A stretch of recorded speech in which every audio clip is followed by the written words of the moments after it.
What's up, everybody? Good morning. Welcome to Philly with John Marks. We're live on a Wednesday. It's a Wednesday morning here in the Delaware Valley. Philly with John Marks. As always, sponsored by BetParx.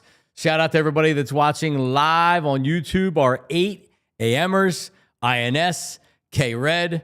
Good morning, everybody.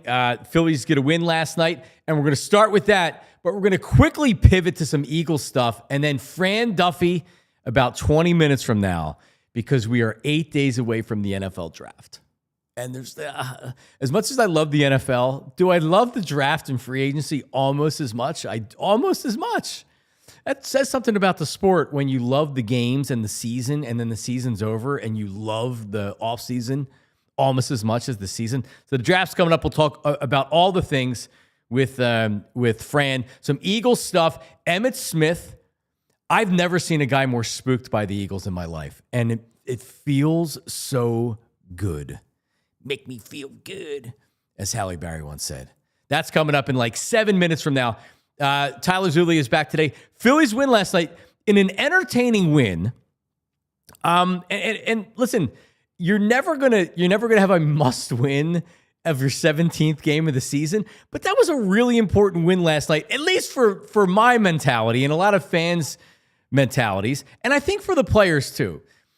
You lose 2 series in a row. You lose the first game of a series to the Giants. They come in here and they beat you. Now you're at home.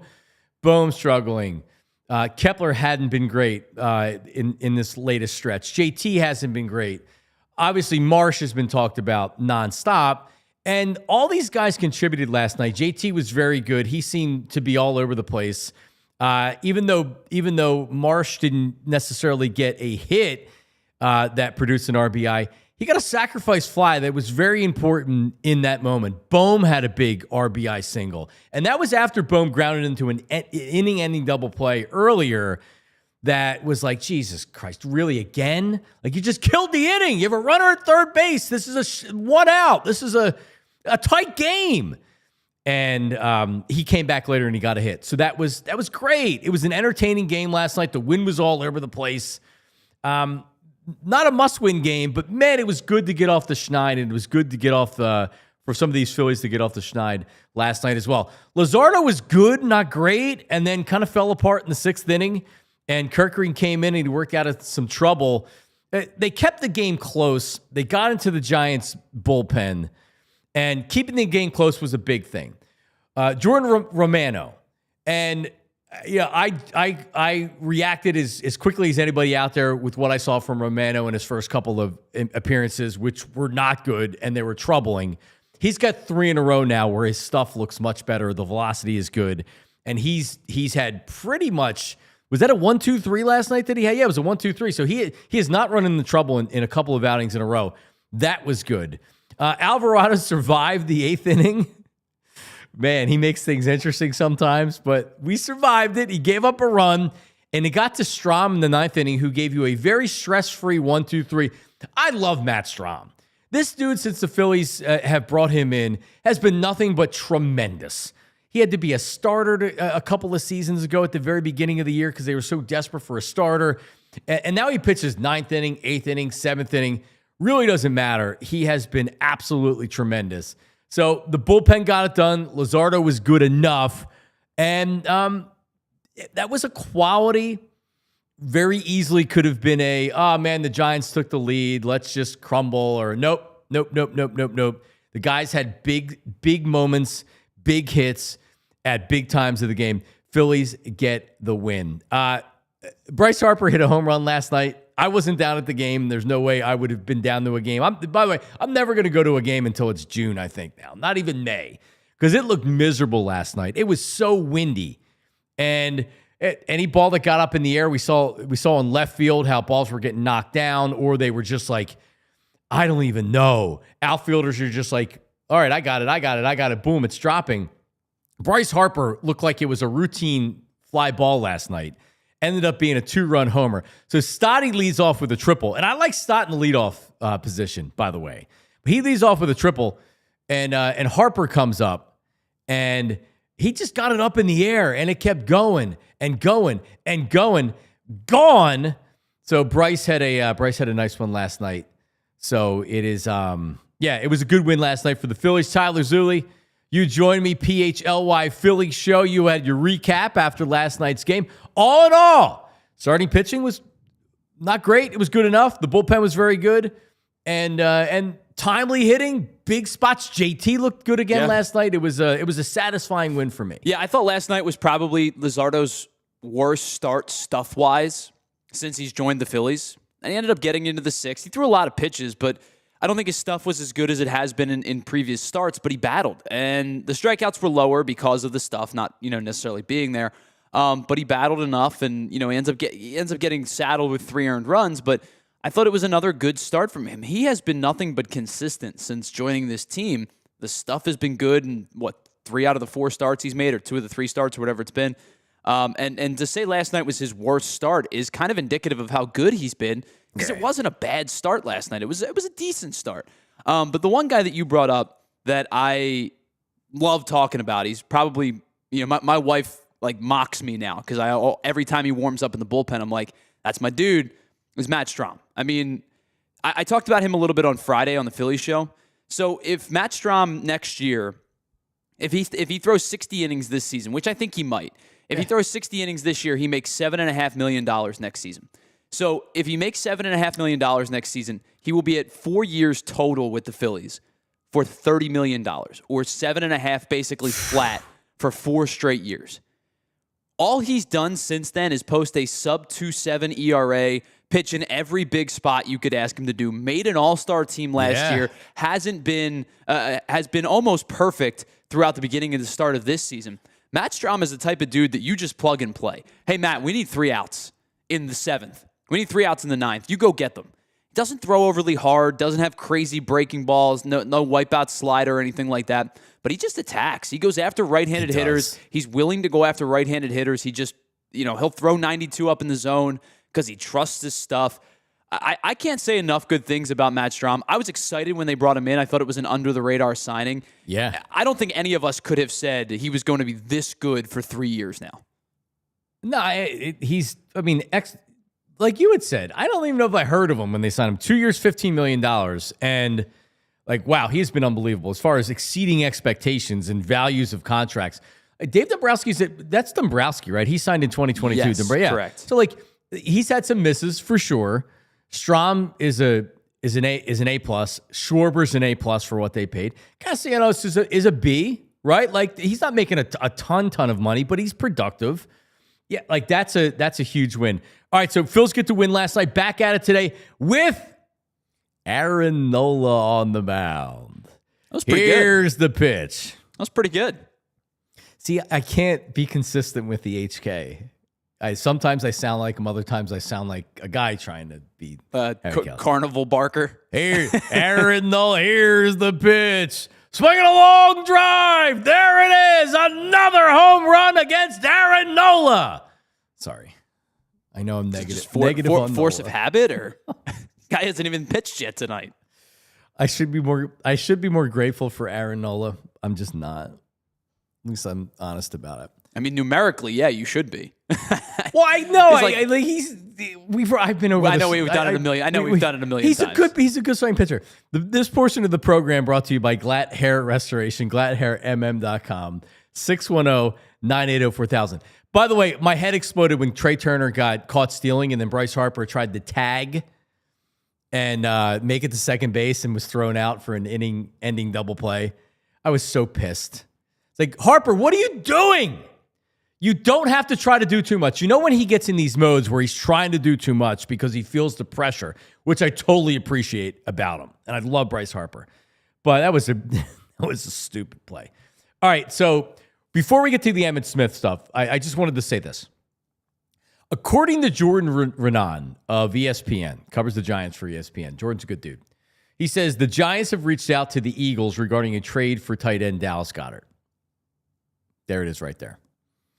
Let me tell you how that conversation would go with me if the Giants reached out to me for Dallas Goedert. There would be no conversation because I wouldn't answer and I wouldn't text back and I wouldn't do anything else like that. Because outside of giving me a second-round draft pick, yeah, you can go pound sand. You think I'm going to trade you Dallas Goedert in the division, a guy that just won the Super Bowl. No. All right, maybe a third-round draft pick, which they're not going to do anyway. They're not going to trade a third-round draft pick for Dallas Goedert. And it's not because I'm afraid to trade in division, and I know Dallas Goedert's injured a lot or whatever. I'm not trading Dallas Goedert to the New York Giants. So bleep off, Giants. No chance. You think you're going to get him for a fourth or a fifth-round draft pick? I'd rather not have a fourth or a fifth-round draft pick. Sometimes those guys can't play anyway. So no thank you, Giants. I have no interest in trading you Dallas Goedert. So we've talked about this, the Goedert situation quite a bit, and I think Fran did as well last time we had him on. Teams are going to look at the $14 million cap hit and go, all right, well, we'll give you $4 or you could pay him. Yeah, like, and that's kind of the reality of the situation. But to me, I know the money thing is the money thing, but I'd rather pay Dallas Goedert $14 million than have a fourth-round pick. Yeah, well, they're not going to pay him $14 million. So here are the scenarios that's going to happen. He's going to come to an agreement with the Eagles on a new restructured contract, or the Eagles are going to trade him, and he's going to come to an agreement on a new structured contract with another team. Like the $14 million no one's going to pay. The Eagles aren't going to do it. It's not because of cap reasons. It's because of cash reasons. So, and this, don't say Jeffrey Lurie's cheap. Like, they can't pay everybody. They spend so much money on contracts. They're trying to fit everything in. So if Dallas Goedert's back, and I'm going to ask Fran about this too, Fran Duffy, when he comes up, because this is like, is it a mistake? If what the Eagles are doing a mistake? Like, it's one thing to just say, hey, we're not interested in you. It's another thing to say, all right, we value you at a certain price. I think Slay comes back if it was a certain price. The Steelers gave him more money than the Eagles are willing to give. Becton didn't really get any money. To me, that was the Eagles saying, like, nah, we don't value you at anywhere near that kind of money. We can plug and play. We can bring another guy in. And I wonder if it's not that they didn't value him. I wonder if they didn't value the position, the right guard spot in general. Like, having Juergens on a cheap deal while Kelce was there made a lot of sense, right? Because you knew eventually he was going to slide in to be your center. Now I think with Juergens at center, who's played unbelievably well, now I think they're looking at it as like, all right, if we draft somebody, great. If we don't, Kenyon Green is going to play. Tyler Steen is going to play. We're comfortable with that one position, that interior right guard position being it's both. A little bit of a swing. I think it's both, for sure. They weren't worried about it, and I just, from everything I'm hearing, that they weren't bringing Mekhi back. All right, so Fran's coming up in about 10 minutes.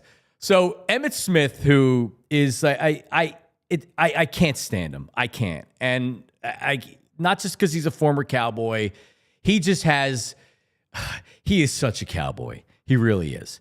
But the thing I love about it, now that the Eagles are winning Super Bowls and going to Super Bowls, and the Cowboys haven't been relevant except for sucking and underachieving for decades, guys like Emmitt and longtime Cowboys, Troy Aikman doesn't hate Eagles fans like Emmitt Smith does. Troy Aikman is a real analyst. He crushes the Cowboys. He rips Jerry Jones all the time. But Emmitt is still that guy he's still trying to be Mr. Cowboy. So he hates the Eagles with a passion. When I was on Radio Row out in Minnesota, February 2018, and Emmitt went on with, I don't know if it was their flagship station or it was the other station, The Ticket. But he went on and did a live radio interview from Radio Row. Now, Radio Row in Phoenix was much different. Radio Row in Phoenix, the public couldn't get in. So everything was spaced out. It sucked, honestly. In Minnesota, you were in a food court in the Mall of America. So there's hundreds of Eagles fans everywhere. And like Tyler's about, 15 feet away from me, Tyler 10. Like that's how close Eagles fans behind like a barricade or a velvet rope, that's how close they were to Emmitt Smith. So it's before we were going on the air. I would get there early in the morning, and we would kind of just tape interviews throughout the day. So we were waiting to go on the air, and Emmitt comes. Eagles fans are like saying stuff to him or whatever. He gets on the air. So really, I encouraged Ike. Ike started a Dallas sucks chant. He did it like low, but he got the guys doing it. And before you knew it, during the interview live on the radio with Emmitt Smith, all you hear is Eagles fans going, Dallas sucks. Dallas sucks. He got so mad. I wish I had the video. I guess I didn't have it on my phone. He got so mad on the air. He called Eagles fans classless. He was visibly shaken. Eagles fans are in their head. There hasn't been a player, a former player, especially a Cowboy, where Eagles fans and the Eagles organization lives rent-free in their head quite like Emmitt Smith. This is yesterday on the ticket down in Dallas. And I left a question in there. He's not asked about Eagles fans. He's not asked about the Eagles. Listen to the question, and he doesn't even bring the Eagles up by name. He's just talking about them. Listen to this. Emmitt, how tired do you get about people talking about the drought with the Cowboys? The 29 years, haven't been to an NFC championship game since when you were playing? I'm sick of it. And I'm sick of it for two reasons. One, we have allowed others to come and nitpick at the star and make fun of the star. And that's what happens when you give other people or other organizations. Now all of a sudden, the last 20 years, they win 2 Super Bowls. They think they're the best thing on the doggone planet. Yeah. And everywhere I go Birds. I'm sick of hearing go Birds. I'm always asking, where you going? You still got a long way to go to catch up. So, but that part bugs me. It bugs me because in my heart, I truly believe our organization should be contending for an NFC championship and even a Super Bowl at least once or twice every decade. Because every team recycles every decade. Right. Mm-hmm. And so for us not to be there over the last 30 years is a crying shame. Yeah. Well, Evan, it was nice of you to only have a couple of bites of your food during that interview. He's eating during it. That was literally the first thing I said to you when I listened to this. I'm like, is he eating on the air? Yes, he was eating on the air. You can tell the first answer he was eating. And then he took another bite, I guess. I admire Emmitt Smith. He hates the Eagles fans so much. He hates the Eagles so much. You know why? Because he knows. He knows what the Eagles are, and he knows where the Eagles are, and he knows where the Cowboys are. He knows it, and it kills him. As a guy that used to win when the Eagles fans are so annoying, and those games at Veterans Stadium, the Eagles would beat them, but they'd never beat them in the playoffs. That was a real rivalry. Those players hated the Eagles and hated the Eagles fans. Irvin's over it. Aiken's over it. You know what I mean? Like, they have fun with it now. Emmitt Smith doesn't have fun with it anymore. And Emmitt does a lot of speaking and traveling and things like that, right? Like, he didn't make he made a great living, but he didn't make modern day NFL money like a lot of these guys did. So you got to quote unquote work a little bit. So I'm sure he's out doing a lot of stuff, which means he's flying a lot, which means he's in airports a lot, which means annoying Eagles fans all over the country every time they see him. Tyler, what do you think they're yelling at Emmitt Smith? Oh, you know it's Go Birds. You know it's something to do with the Eagles. It's Dallas sucks every time. And Eagles chants. And you know what the thing is, too? It's one of those things where if you had fun with it, you don't have to like it, but if you played it up a little bit, it would stop. Maybe not stop, but lessen. Eagles fans know that this annoys you, and so they go the extra mile to annoy you because they know it gets under your skin. They know that it bothers you. And so Eagles fans, every time they see you, you're going to get a Go Birds, you're going to get a Dallas sucks, you're going to get a, hey, the last time the Cowboys were in a Super Bowl, I was 4 years old, and now I'm 44 years old. You know what I mean? Type of thing. Right. You're a meme, and you know it. And your team's won Super Bowls. I know you said, like, oh, you got to do a lot more. Where you going? You got a lot more Super Bowls to win to catch us. Well, first of all, you won 1 Super Bowl in the salary cap era. And you were barely throwing the ball forward. I mean, when Emmitt played, were they wearing helmets back then? Like, are you kidding me, Emmitt Smith? You're a freaking dinosaur. That's prehistoric NFL. To compare what you guys were doing, and I'm not going to take anything away from you. All right, so let's count 1948, 1960 for the Eagles, right? Because Troy Aikman barely could throw the ball forward. Give me a break, Emmitt Smith.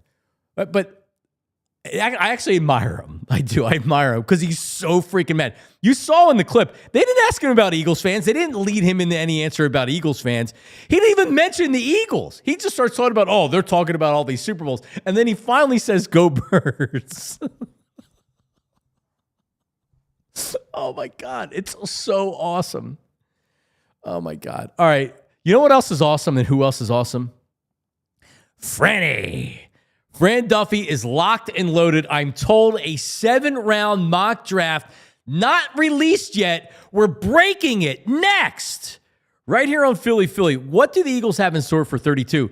And like, what players are going to be available towards the end of the first round? Like, where is the draft deep at the end of the first, into the second, into the third? What are the Eagles' real needs? Fran Duffy, our expert, coming up right after this. Philly with John Marks, PHLY. Why?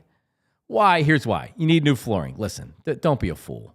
Don't go to a big box place and, piles and piles fill the aisles, never seen so many styles, but then you can't talk to anybody to ask questions. Then you can't talk to anybody to say like, hey, would this be good here? Or what would you suggest for my basement? Empire Today. When we're talking about experts in flooring, that's all they do. So you want to go to a place that does a bunch of different things.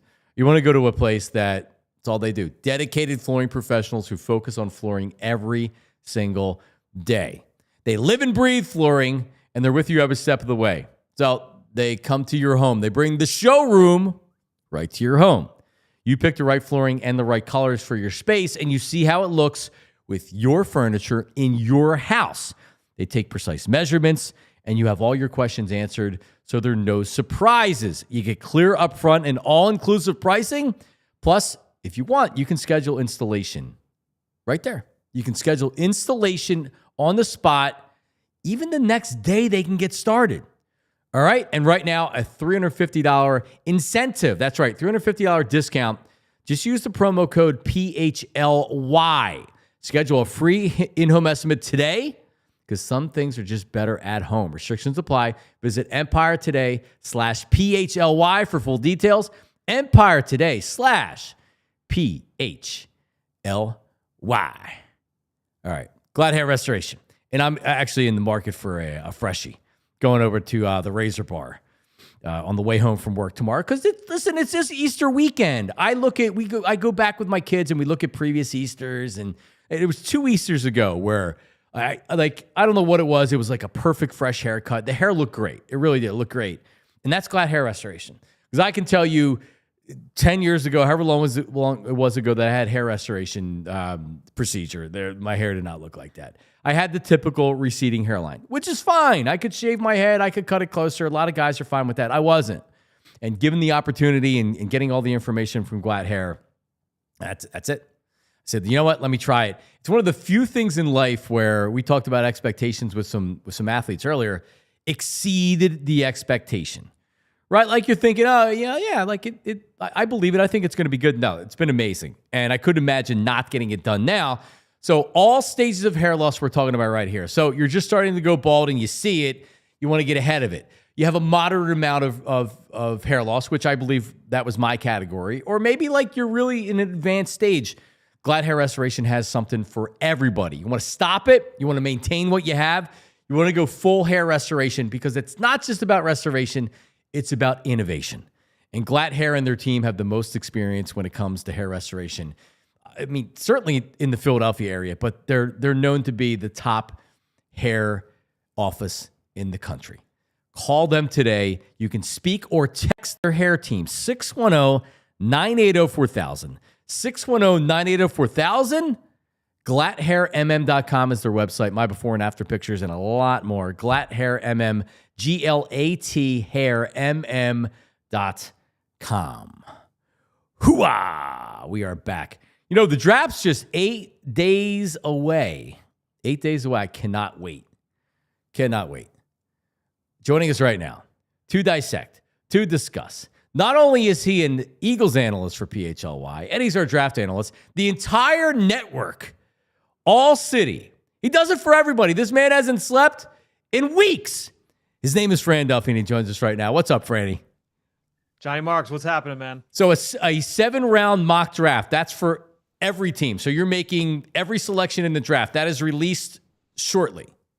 Yeah, it'll be up on PHLY, on allphly.com, I would say, within the next like half hour or so. So 257 picks. It starts, if you just want the Eagles picks, they're right at the top. And then if you can go through, you can see how every single team picked over the course of the draft. There's trades involved. It was a lengthy exercise, but a fun one. Wow. Do you keep track of your mock, not for 7 rounds, but are you graded on your mocks based on the first round?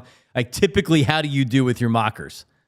Yeah, I mean, so obviously, when I was working with the Eagles, doing those mock drafts, it was basically a personal exercise, kind of, preparing myself for if I did have a role like this. So I've never, entered into any of those kind of things. But yeah, I take some pride on being able to predict some of those. I've had some success in the past. I haven't necessarily charted it, but I'm excited to see how this one does. All right. So with that said, and I'll actually start here. And by the way, if you want to get this analysis, and I mean, man, all of our sports are great, but PHLY Eagles right now during the draft, you can become a diehard. That gets you access to everything.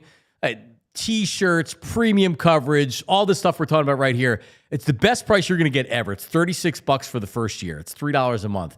You can upgrade at allphly.com. Get it. And also go there because there's a lot of good stuff, but if you want the premium content, allphly.com to get it. All right, so Shedeur Sanders looked like he was going to slide. And then the Giants were talking to him again late, according to reports and Adam Schefter. It still feels like to me he's not going top 3. But how does he change the dynamic of the first round depending on where he goes? And what does that do for the Eagles at the end of the first round, even with the possibility of trading up? Yeah, to me, John, I think that this is a like Occam's razor thing where I think that the simplest explanation for this is that Shedeur Sanders is likely to drop. And I do think that it's likely that he drops out of the top 20 when it's all said and done. I think when you're looking at his overall scope, I didn't really move my grade with him at all. Coming into the year, I had a potential solid starter in the NFL, but like anywhere from like the 18th to 32nd, best starter in football with time and patience, right? I thought it would take him time to be able to get there. And honestly, like this year didn't do anything to move me off that. So I think when I'm looking at Shedeur, I never really viewed him as a top 5 worthy type of talent. And I feel like that's how a lot of people in the league kind of viewed him. And that's really what we're seeing right now, with this team with this player is that, he's not being viewed as a guy that is going to go that high. Now, at the end of the day, it's going to be interesting because obviously we know supply and demand and how this works. From what I've been hearing over the last week or so, the Cleveland Browns want to take Travis Hunter at 2 and then trade up and try and see if they can get Shedeur Sanders later in the first round. But if you're the New York Giants, I think the New York Giants would rather have Travis Hunter than Abdul Carter. So if you are the Giants, you're going to put out there, hey, you know what? Like we still might take Shedeur Sanders at 3. If you want to force their hand and try and make them take Shedeur Sanders, if they want him, you got to take him at 2. If not, you're not going to get him. All right, that's how I'm viewing this whole thing playing out right now. There's been a lot of buzz about Mike Tomlin and the Steelers potentially liking Shedeur Sanders. But to me, I think that's posturing. Everything I've kind of heard with them behind the scenes has been that they are going to be more waiting until day 2 to address the quarterback position. And then, they'll go full bore into it next year with a stronger quarterback class. So for me, I think Shedeur Sanders, I don't think he ends up in New Orleans. Everything I've heard with them is that they are not a Shedeur Sanders team. So it's going to be very interesting to see who ends up with him. And my guess is he's going to end up sliding into the back end of round 1. And that's where he can help the Eagles, right? Because it could be something where does he fall as far as 32? And now the Eagles, can kind of dangle that out for a team that's looking to try and get up and get that 5th-year option for him. That's going to be something fascinating to watch come draft night. We're going to get to the Eagles stuff. Colorado's retiring Shedeur Sanders' number. He was 13-12 as a starter. I mean, listen, anything to keep Dion, I get it. Who's his comp? Who would you comp him to right now, either recently played or currently playing in the NFL?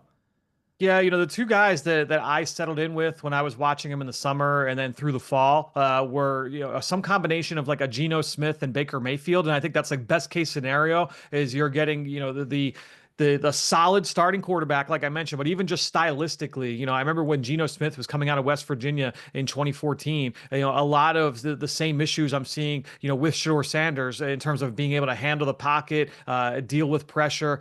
Same things I would see about Baker Mayfield when he was coming out. What was that, 2018? And when you're looking at Baker Mayfield, he was a guy who thought that he had A+ athleticism, A+ arm talent. He would try and run around in the pocket, run around in the backfield, and that got him into trouble early on in his NFL career. And honestly, to a certain extent, he still will play that way.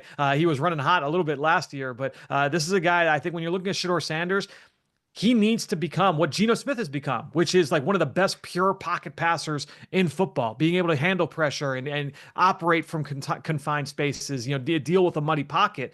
That's not where Shedeur is right now. Right. At his best, that's what he can be, but he does not handle pressure well, ejects from a muddy pocket vertically through the back of the pocket. That is a huge red flag for quarterbacks moving into the NFL, and so it's something he will need to work through once he gets to the league. I think he's going to be good. I don't know if he's a top 8 or a top 10 quarterback. I think he's going to be good. So let's move it to the Eagles. You mentioned possible trading out. Fran, I wouldn't be surprised if they traded up. I wouldn't be surprised if they traded out. I wouldn't be surprised if they took a player at 32. Perhaps Anthony's favorite quarterback ever, Jackson Dart. I know you had a conversation with him yesterday. You're not as high on Jackson Dart as Anthony is, but like you had said earlier with the 5th-year option, you get a quarterback on a 5th-year option and he ends up being a good quarterback. That's a huge win. Now he's under club control affordably for 5 years. So maybe there's a team out there that says, hey, we're not going to let Jackson Dart get to the second round. Eagles are right there to make a deal, which is a good place to be. Not really like they have needs, but they don't like have to draft a player with who's going to be available right there. Do you agree?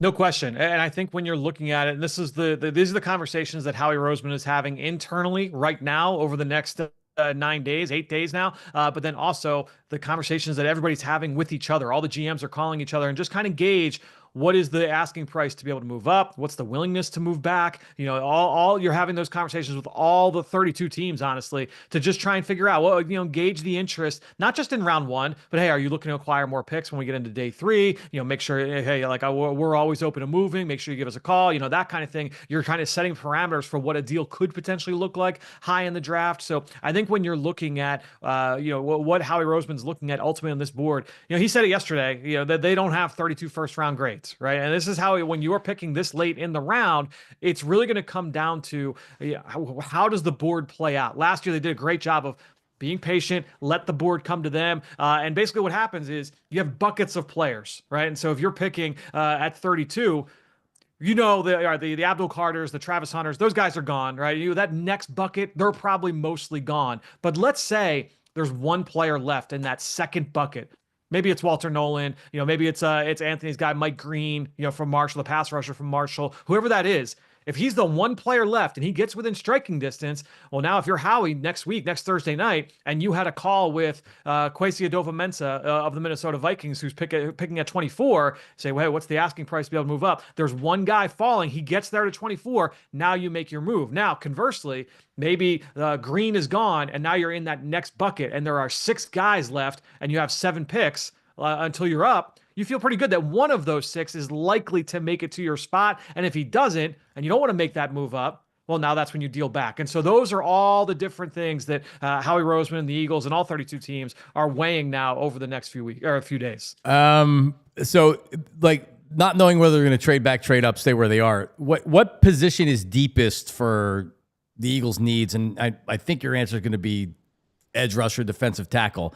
But what's the most likely pick in the range of where the Eagles are going to be selecting? And who are a couple players that you think the Eagles will be in on?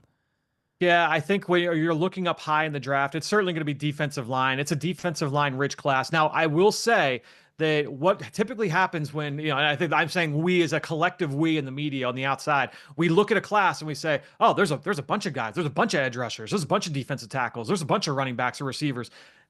Teams don't look at it that way, right? When you have plentiful, when you have a high supply, all that means is it's a bigger group for teams to be able to whittle down. So there are going to be some edge rushers in this class. Like to me, like when I watch James Pierce Jr., highly productive pass rusher from Tennessee, he's more of a finesse edge rusher, a part-time player, maybe a designated pass rusher type, doesn't always look interested in playing against the run. when I'm watching it, I don't see a guy that would play well for Vic Fangio, right? Like I just don't see a guy that he would get the Bryce Huff treatment in my mind in that defense. And so I think when you're looking at players like that, it's very important to keep in mind scheme fit, culture fit, all of those different kinds of things are important when you're trying to play matchmaker, in the draft. So that's just one example. But to me, I would say most likely is defensive line. I don't think a pure offensive tackle is likely in round 1. Now, if it's a guy that can play guard and compete to play early at guard, I do think that that's an option. But if it were a player that is only a tackle, I don't think that would be an option for them, just because there's not that immediate course, that immediate path to playing time. We know about the Dallas Goedert situation. We know that the team moved on from C.J. Gardner-Johnson. They're trying to be smart from a cash standpoint right now, and so they're trying to get as much value as they can. I don't think that they would want to spend a high asset on a player that wouldn't play right away. That's just the way, kind of reading the last few weeks. That's how kind of how I foresee them approaching that high in the draft. Yeah, round 1, round 2, they better be playing year 1. Right. Man, they have needs, man, and you saw the impact that rookies had last year. So I wanted to ask you about Dallas Goedert. We had talked about potential replacements when you were on with us last time. But I just want to ask you if you think it's a mistake to move on from Goedert. Like you had said, it's a cash issue. It's not a cap issue. It's a cash issue. It's a matter of, does another team work out a trade and then give him a new contract? Do the Eagles have to release him because teams aren't going to give up a draft pick? Or are the Eagles able to come to an agreement? To me, that seems like the least likely scenario at this point. Is it a mistake for the Eagles to move on from Dallas Goedert, Fran? Yeah, I mean, it doesn't feel good to say, oh yeah, we're going to move on from a guy that is one of the best players at his position without having a player already in the pipeline that you feel good that can step in and do that. Now, what I would say to it is that there aren't a lot of guys in the league that can step in, and that's the crux of the issue, right? Is that it's hard to find a direct 1-for-1 replacement, even in this draft. Like if the Eagles were selecting Tyler Warren, and I was like, okay, yeah, that's a 1-for-1 replacement for Dallas Goedert. But even a Colston Loveland in Michigan, like I would say, you probably want somebody else to be able to handle more of the blocking duties if you select a Colston Loveland. Right? And so I think when you're looking at replacing Dallas Goedert, it will be a group effort. And Nick Sirianni has said repeatedly over the course of his time here in Philadelphia that the pass game runs through A.J. Brown, Devontae Smith, and he always says Dallas Goedert. So replacing that production is not going to be some easy task. Yeah, I mean, it's just, but I get why they are at this point, just because, I mean, the guy has missed so much time over the course of his career, and this year, 2 stints on injured reserve. So they spent half of this year without Dallas Goedert anyway. They still made it to the Super Bowl, right? And so I get it from both sides of it, but it will be a tall task to replace him. All right, so just in round 2, round 3, is there somebody that you look at that could be like we had said, stepping in year 1 and having an impact? Are there guys that are going to be there? Because they signed a couple of free agents. I don't remember their names in the offseason, but they're guys that can be on the roster. They can have a blocking tight end. Calcaterra looks like a pretty good second catching tight end. But do you expect the Eagles to be looking at tight ends? Are there guys that are projected to be there in the 2nd, 3rd round that you think can make an immediate impact? Yeah, it's a good tight end class this year, and that's one of the things that's working in their favor. I think that we'll probably see more tight ends go in this draft than what we've seen in recent years. High in the draft, we know that there's going to be 2 guys that are going to go before the Eagles pick. I mentioned them, Warren and Loveland. I think there's one player that could be in play at the end of the 1st round, and that's Mason Taylor from LSU. Was seen as kind of an early day 2 pick through much of the process, but I've heard a lot of buzz over the last week or 2 that he could go late round 1. This is Jason Taylor's son, for a Hall of Fame pass rusher from the Miami Dolphins. Mason Taylor, really good pass catcher. He's not a dynamic athlete. I would say that like Goddard was a better athlete when he was coming out of South Dakota State, but a good athlete, can run routes. He's a solid route runner. He catches everything, very reliable with the ball in his hands. I wish he was a little bit of a better blocker. Honestly, I was expecting a little bit more from him there, but I do think that he's a player that can be a winning player for you as a pass catching tight end. I compared him to Sam Laporta when Laporta was coming out of Iowa, and obviously he's had a very productive start to his career. He might be a player that could be off the board even for the Eagles. I've heard some stuff about like the late 20s, early 30s there for Mason Taylor. So that will be an interesting one to follow. The other one, if they do have to wait until the 2nd round, would be Elijah Arroyo. More dynamic option to me, like the most dynamic, pure like athlete at tight end in this class from Miami. Had a huge year this past year for Cam Ward this is the best year of his career. He had like 11 catches in the 3 years prior because of injuries. He was banged up a lot over the course of his career. Really took took off this year, and to me, like, was one of the most fun players that I've watched, regardless of position. He can create after the catch, vertical weapon down the field. He's no slouch as a blocker. I like him more as a blocker than what I saw from Mason Taylor. So, for me, Arroyo would be the other one. He falls a little bit due to injury. Who's your Jackson Dart comp? Since you and Anthony, where Anthony is big on Jackson Dart, who do you comp him to? Yeah, man, I struggle with Jackson Dart. I know, and we have our event tomorrow night at JD McGillicuddy's in Manayunk tomorrow at 6:00, and I'm sure we'll be having plenty of Jackson Dart conversation. To me, like, Lane Kiffin in that offense, they are phenomenal. They do such a great job of scheming guys open and making very easy throws for the quarterback. And I shouldn't say easy, but basically allowing to say, like, all right, if this is open, throw it, and if not, throw it here, right? And when you look at the players that have come out of Lane Kiffin's offense since he got back to Ole Miss, none of these guys have worked out. We're talking running backs, wide receivers. Like, they do such a good job of scheming things open and making things easy for the quarterback that it's just tough to project that moving forward. I was having a conversation with a scout last week, and he put it plainly. We've been talking about him since the summer, the scout and I, about Jackson Dart, and he said, Fran, going into the season, you and I both were on the same page. He was a day 3 guy. Going through the season, we were like, yep, day 3 guy, and no one was talking about him high in the draft. We get out of it. We're going into the Senior Bowl. Yep, day 3. Everyone's on the same page. We go through the week of practice at the Senior Bowl. We're like, yeah, like, he was fine, but he didn't move the needle. It wasn't until we got to like February when everyone was like, oh, like, Jackson Dart, he could go high. He could go high. It's a very tough. I don't believe that he's going to go as high as where some have started to mock him. I know there's mock drafts out there that have him going in the top 10. I'll believe it when I see it. I think with Jackson Dart when it comes to that. The pride of Glenside, Pennsylvania, and Cheltenham High School. If I'm doing a top 3 power ranking of Cheltenham grads, Reggie Jackson 1, Fran Duffy 2, and Brian Seltzer 3. That would be my top 3. I appreciate you trying to put me above Seltz, but Seltz is above me. We got to put Brian Seltzer at number 2. John, he and I used to call games together. He would do play-by-play. I would do color. Really? Oh, yeah. We did it for basketball, baseball, softball. We did a bunch together. Seltzer's my guy. Fran, appreciate it, man. So the mock draft, 7-round mock draft released shortly. So get to allphly.com. Yep, it's very, very soon. So if you're a diehard, make sure you go on, check that out. If you're not, take advantage. We got the diehard sale right now. It's the best time, best value for your buck right now to become a diehard. And tomorrow night, you and Anthony, JD McGillicuddy's in Manayunk. Is that where you'll be? 6:00? Yep, 6:00. Myself, Anthony Gargano. I know more of our PHLY crew will be out there. We'll be, talking birds, talking draft, eating, drinking. Come and join us. It'll be a lot of fun. All right, appreciate it, Fran. You're the man. Thanks, John. All right, buddy. The modern day Ray Didinger. When you do events with Ray, you get these old guys that show up and they stalk him. He'll be up on a stage. It's not creepy at all. Tyler, dude, I'm telling you, it's unbelievably funny. They lurk around for him to come off stage. And some of them want the Eagles Encyclopedia or other stuff signed, which is understandable. A lot of the guys just want to talk to him about the Eagles. We're old timers, a lot of old timers. Really every age, but the old timers are stalking. They're just kind of milling around, waiting for him to come off the stage. Do you remember the 1960 team?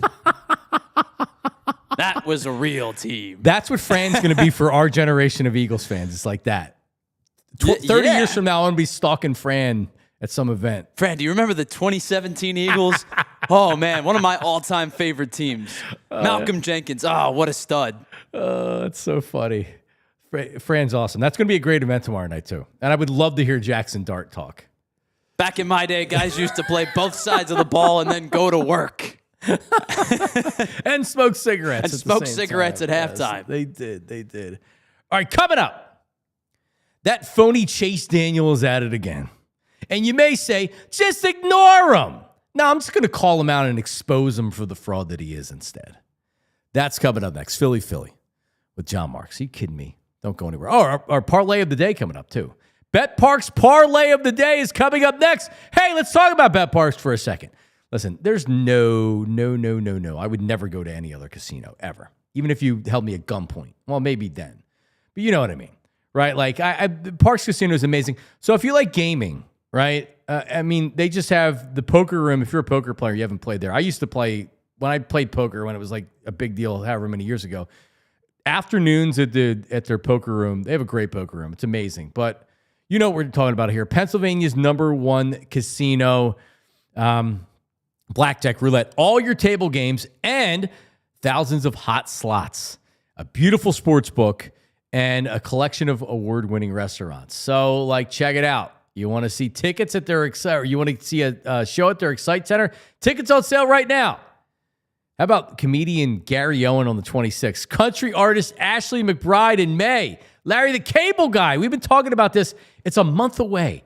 May 16th. Are you kidding me? Mark Norman, Trevor Wallace, and don't forget, we talked about the dining options, dinner and drinks before the show, or just if you're looking for good food. Liberty Bell Gastropub is amazing sandwiches, wings, things like that. Beer there is amazing. Parks Grill Steakhouse, high-end steakhouse, Bamboo Noodle House, or how about Chickies and Pete's in Parks Casino? I used to do shows with Darren Dalton, talking baseball with Dutch, live from Chickies and Pete's in Parks Casino many years ago.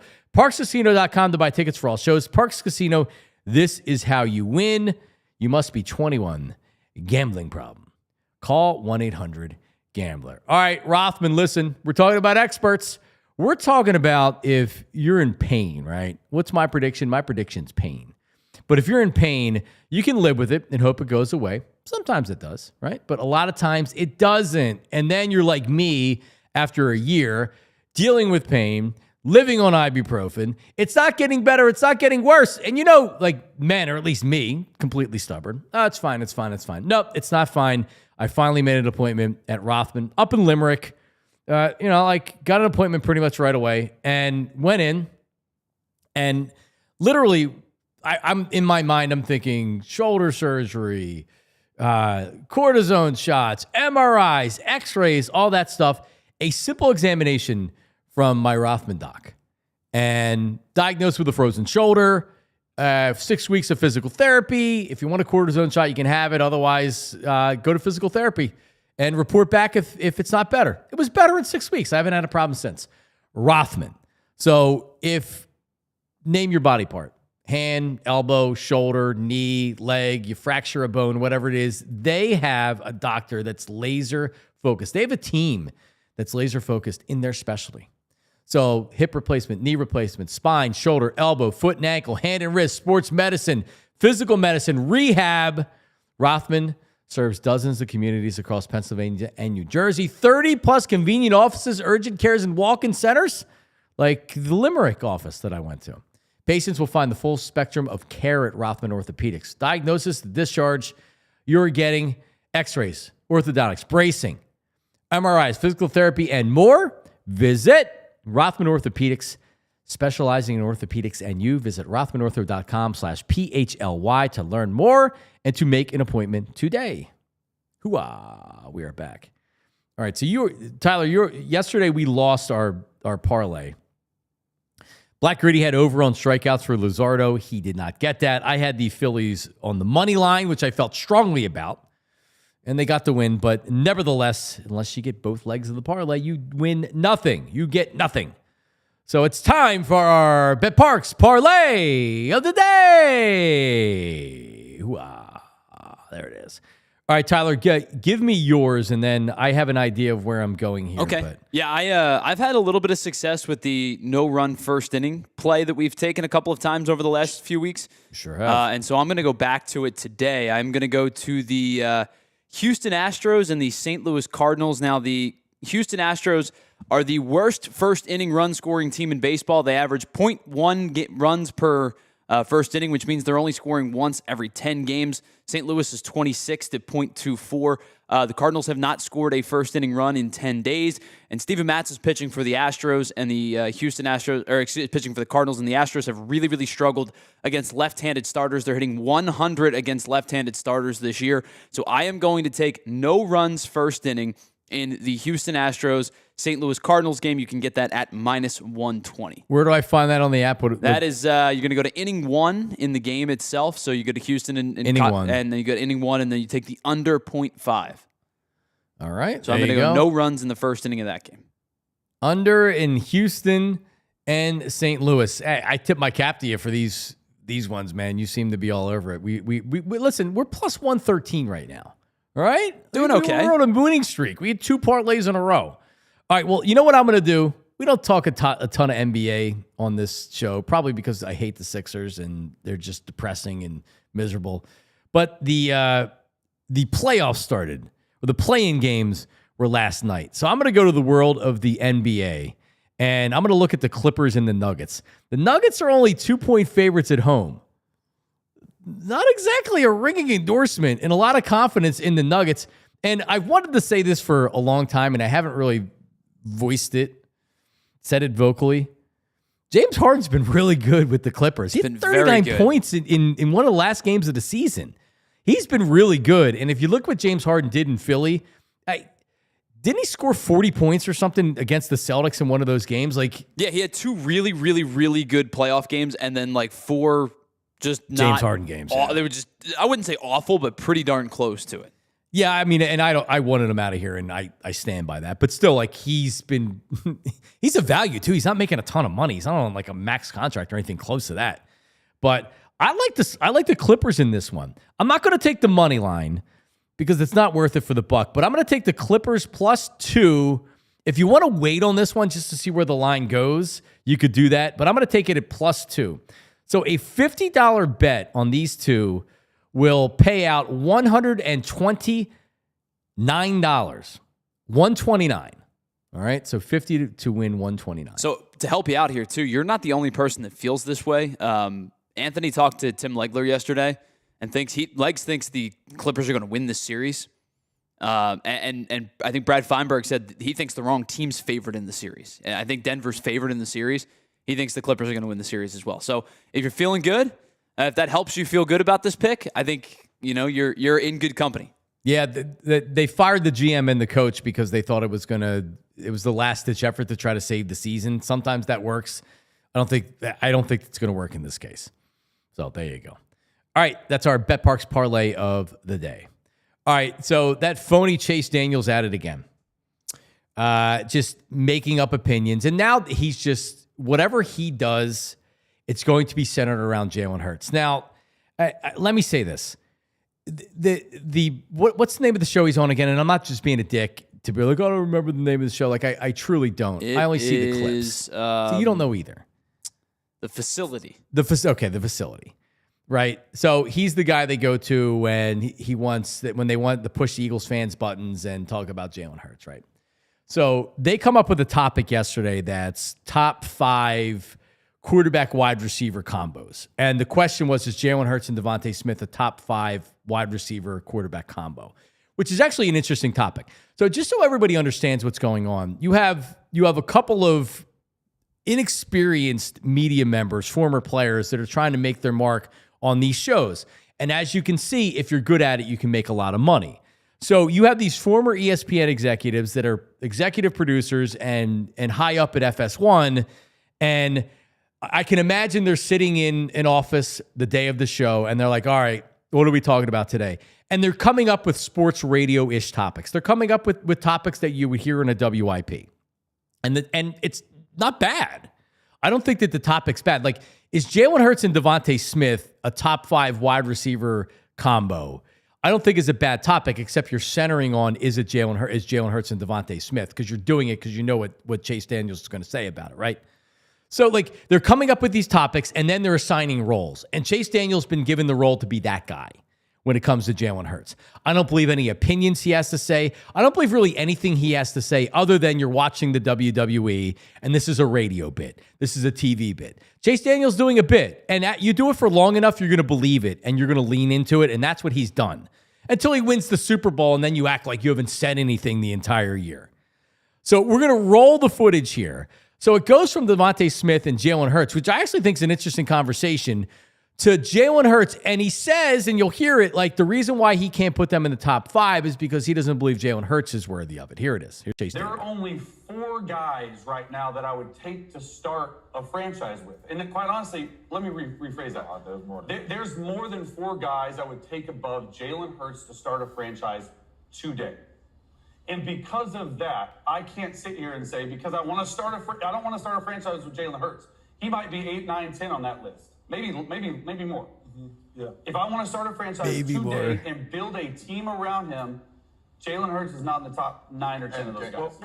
Maybe even more, like he said. By the way, later on, Chase Daniel was tweeting out that pineapple and he needs pineapple on pizza.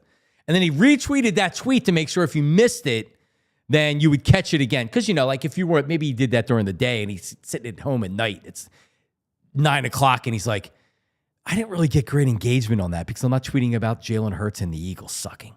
So let me retweet my pineapple pizza tweet. That's the kind of loser this guy is. All right, so listen. I just want to ask the question because maybe he's right, and I'm going to be objective about this. Okay, is Jalen Hurts among the top 10 quarterbacks that you would pick to start your franchise? There's criteria to it. All right, if you're starting from scratch, which is like ridiculous, it's hypothetical. These are barroom conversations. Would you pick other quarterbacks in front of Jalen Hurts? So, Tyler, I need you on camera and to go over this exercise with me right now. To answer that question, simply no. I mean, so if you said to me there's 4 quarterbacks I would take over Jalen Hurts, there's 5 quarterbacks I would take over Jalen Hurts, and you ran off Mahomes. So let's do the exercise. Yeah, sure. Let's do the exercise. Josh Allen.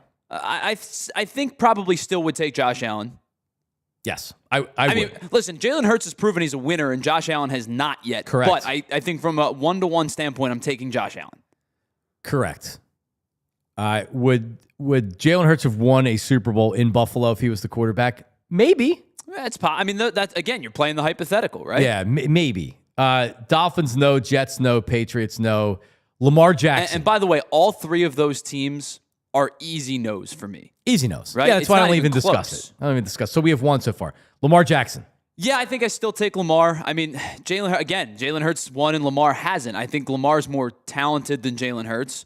But Josh Allen's gotten closer than Lamar has. Sure. And Lamar wins MVPs, and he's a great player. Don't get me wrong. I wish Lamar would win a freaking Super Bowl, or he would get to a Super Bowl, so we could stop having this discussion. But they haven't. Sure, understood.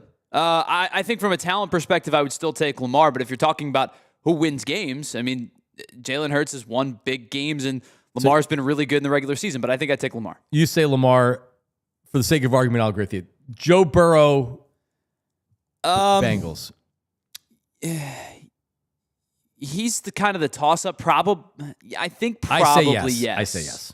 I say yes. I think probably yes. But there are times I think to keep this brief, I'll say probably yes.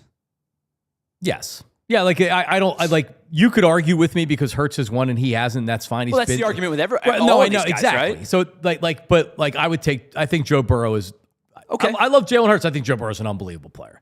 I do. Nobody else. Let me see here. CJ Stroud. So let's get some young guys. CJ Stroud. Jalen Hurts. Okay, I think that's fair. And I love Stroud's potential, but he took a step back last year. I would take Jalen Hurts right now, yes.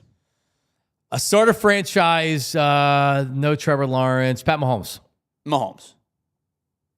I don't think you have to battle that one. Like, it's okay to say Patrick Mahomes is the best quarterback in the NFL. Who Jalen Hurts outplayed in 2 of the last 3 Super Bowls. Sure has been excellent in 2 of those games. I still would take Mahomes. Herbert. No. People overrate Herbert. They do. He's a very good quarterback. Been disappointing for the kind of player that people thought he was going to be. Nope, give me Hurts. Jane Daniels. That one, like 3 years from now, I think you're probably taking Daniels, right? But like right now, he was a really, really good rookie season. Let's see year 2. Sure. So I think in a couple years, I think you're taking Jaden Daniels because I do think he's the truth. And I don't think he regresses at all. Jordan Love. Jalen Hurts. Yeah, it's not close for me. Caleb Williams. Jalen Hurts. I don't believe in Caleb Williams. I think he's a loser.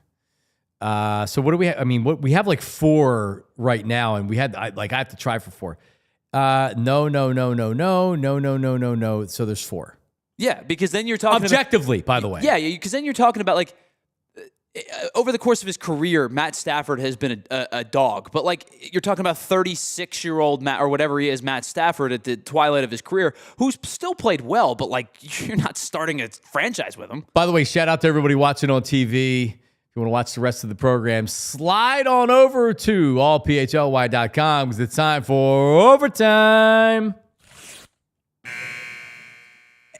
And by the way, I didn't watch the show. I don't know what he said after that. I would love to hear Chase Daniel give, and he said 9 or 10, maybe more. I want to hear Chase Daniel give his 10 quarterbacks that he would start a franchise over Jalen Hurts. Jalen Hurts isn't 30 years old. He's not 32 years old. Right. He's not.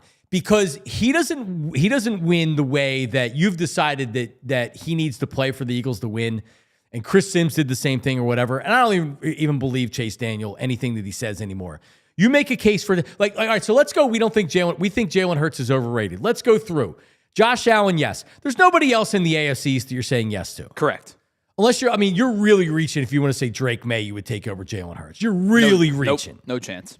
And I think Drake May had a good year last year, but no. Lamar, of course. Burrow, of course. Let's say Stroud. Let's say that we're anti-Jalen Hurts. We're going to go C.J. Stroud, 4. Nobody's saying Trevor Lawrence, 5. Nope, not anymore. Nobody. Pat Mahomes, 5. Justin Herbert? Are you really going to say Justin Herbert? For sake of argument, let's go Justin Herbert, 6. All right? We're not. I mean, are we gonna go Bo Nix? No. He would have to do it though to get 10. He would have to do it, right? I mean, so like NFC, right? You're thinking he's going Daniels. Jane Daniels 7, Dak Prescott 8. There's no Goff? way. Jordan Love 9, Caleb Williams 10. See, that's what I'm saying. Like, if he wants to sound like a total idiot, then he can do it. But he sounds like a total idiot. Sure. Oh, I'd take Baker Mayfield. Listen, I like Baker Mayfield. Okay. Jalen Hurts has outplayed Pat Mahomes in 2 of the last 3 Super Bowls. That actually happened. He was the Super Bowl MVP. That happened. It actually happened. He had a very legitimate claim to potentially being a Super Bowl MVP in a game that his team lost. That's how good he was He outplayed in the him. first time these two teams met up in the Super Bowl. That's how good he was. Listen, and you're right. If you want to, if you're staking the claim of he doesn't play the quarterback position the way that I want him to play the quarterback position, then you're really kind of discrediting winning at a high level and playing at a non-turnover. When you need him to step up, he steps up. Every single time we've seen him step up in big games, he's done it. 2 Super Bowls. The only playoff game that he didn't play particularly well in was the one against the Bucs the second time through. And I think the team was in shambles at that point, right? Like, they were a mess. Bro, you can't judge players on every single game that they play. So, you can't. If you were to say to me, there are 4 quarterbacks or 5 quarterbacks that I would start a franchise over Jalen Hurts with, I can get behind that argument. If you say there's 9, 10, maybe more, you're just being an idiot. Like if you wanted to take a measured take and say there's 4 or 5 dudes, I really like Jaden Daniels. There's a couple of guys that are the elite. Totally fine. I'm not going to argue with it. But if you're going to project Jaden Daniels based on his impact from year 1 in Washington to a terrible franchise, I'm not going to argue with you. May disagree. I actually may agree with you. Stroud came back down. Even if you want to use Stroud and say it was a bad year, bad offensive coordinator, but look what he did his rookie year. Okay. Like, I don't think people are going to spit at you because you say that. And anything that you say after that, you're an idiot. Yeah, because it's a total stone stooge. You were bringing up quarterbacks, right? You're talking about the Jordan Loves. You're talking about the Baker Mayfields, the Jared Goffs. Good quarterbacks, not that can help their team win. But you're not starting franchises with those guys. I like Jordan Love. I wouldn't be running and skipping to give him $55 million a year either. But yeah, Jordan Love looks like he's a good young quarterback. Good quarterback. Not even really that young anymore. He's a good quarterback, Jordan Love. Jalen Hurts played in 2 of the last 3 Super Bowls. It was a big reason why they got there and won. The Super Bowl MVP. What are we talking about?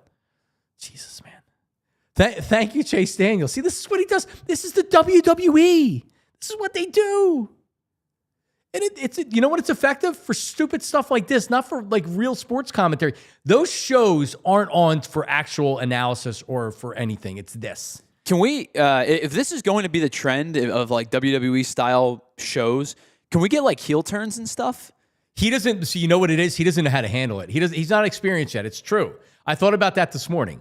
When does he turn into? They call him the baby face when they're heels and they turn into the good guy. Because you know what he is? He's just Skip Bayless, but a less talented Skip Bayless is what he is.